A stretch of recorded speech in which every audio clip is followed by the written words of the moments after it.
bajya bavuga ngo muri kariyeri umuntu abakizamuka gati muri kariyeri umutoza nuko ubwati ngiye bigenze gutya na gutya natoza ikipe ya Sport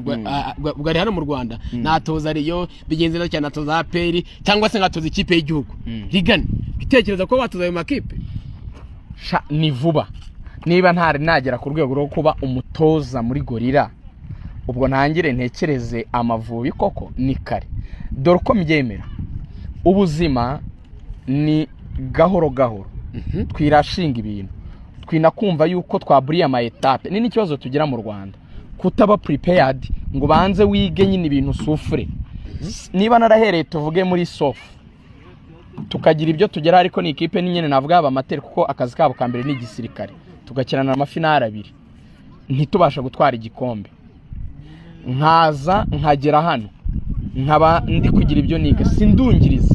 reka mbanze nanungirize byibura wenda sezita muri lisanse be basi nze nungiriza